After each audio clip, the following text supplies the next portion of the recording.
everybody, this is Mrs. Abney.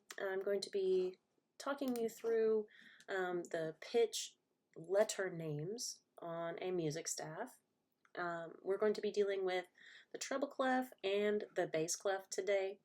So what your clefs do is they're kind of like road maps that tell you where you are on the staff itself. So every music staff has 5 lines and 4 spaces. So you've got 1, 2, 3, 4, 5 lines, 1, 2, 3, 4 spaces. Down here you've got 1, 2, 3, 4, 5 lines, 1, 2, 3, 4 spaces. Okay, so what the treble clef tells you is that this second line up is G. Okay, a long time ago, whenever composers were first learning to notate and using systems of notation. A long time ago, the treble clef used to actually be like a cursive G, and so composers would designate this line as G, and that determined what the rest of the lines and spaces were. Similar thing with the bass clef. The bass clef a long time ago used to be a cursive F, as in frog, and so it designates the 4th line up as F. Okay, but we're going to go back to treble clef at this point in time. So your musical alphabet goes A, B, C, D, E, F, G, and then circles back to A. So it's like A, B, C, D, E, F, G, A, B, C, D, E, F, G, A, B, C, D, E, F, G, etc., etc., etc. So our next line, or our next space up from G would be A. The next line would be B. The next space would be C. The next line would be D. The next space would be E. And this top line is F. Now, we didn't really talk so much about these down here, so we need to go kind of backwards in the alphabet. So we go G, this would be F, and this would be E. Okay. Similar thing with bass clef. So this note right here is F. Going on up to the next space would be G. Going up to the next line would be A. All right. And then we're going to go backwards for the rest of them. So there's F again, because it's on that same line. So F, before F is E, before E is D, before D is C, before C is B, before B is A, and then before A in the musical alphabet is G. All right.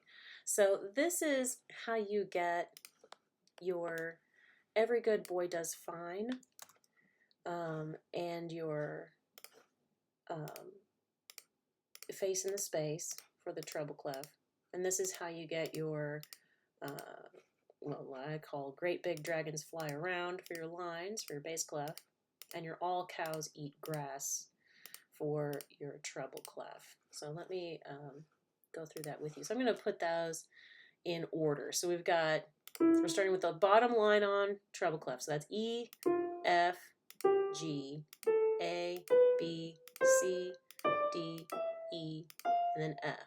Okay, let's start with the bottom line on bass clef. We've got G, A, B, C, D, E, F, G, and then A.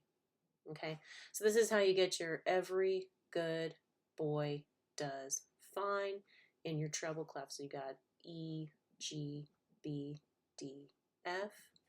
And your spaces, it spells the word face, just so happens to. So you got F, A, C, and E. So if you ever want to practice just your lines and just your spaces in treble clef, that's how I remember them. Okay, and then your bass clef, what I like to teach is Great Big Dragons Fly Around for the lines, or G, B, D, F, A. And then for the spaces, I like to teach All Cows Eat Grass, or it's also Ace, G. So it's A, C, E, G.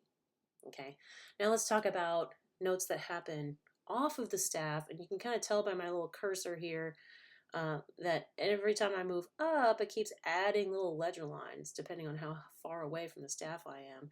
If I'm too far away, it just swaps it up to the treble clef staff.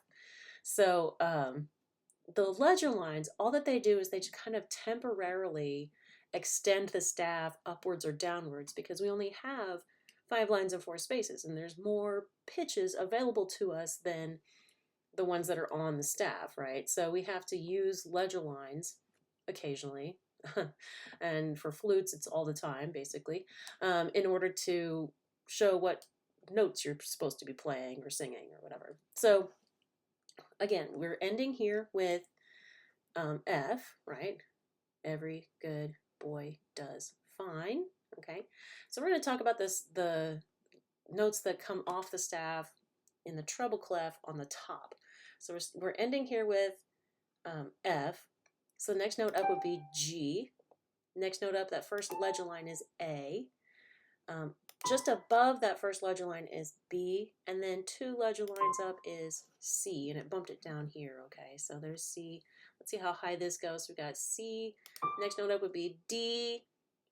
Next one up would be E, F, and I think it tops out at G here. There we go. And I don't think it, oh, maybe it does. But anyways, it keeps on going on and on forever, almost. Almost. Okay, there, see, there it switched. Okay, so it goes up to A, high A, before it switches. But anyway, so that's how your ledger lines are used. Let's talk about the notes that are off the staff downward on the treble clef staff. So here's E, right? Okay, so going down, going backwards, we've got D. Then our first ledger line down will be C. Just under that ledger line is B. 2 ledger lines down is A. 2 ledger lines down plus is a G. And then that's an F. And then we've got an E. We'll keep on going. D. Low C. All right. So that's your ledger lines for your treble clef. Okay, so let's review. Bass clef, we start on G here. So it's G, A, B, C, D, E, F, G, A. So the next note up would be B. The first ledger line in the bass clef is C. Ledger line up 1 is D. 2 ledger lines up is E. There's F. There's G. There's A. There's B. There's a high C in the bass clef. Let's go downwards now. So we're going to start here on the bottom line. So that's a G. So if we keep going backwards, that's going to put us into F. First ledger line down is E, D. 2 ledger lines down is low C, B, A, G, F, E. Let's see how well this goes. So that's what, 4 ledger lines down plus 1. There's an E, sorry, a D, I mean, and there's a low C. Okay, so there's a little video on note names, treble clef and bass clef, plus ledger lines, and I hope that this came in helpful for you. Thanks so much. Bye.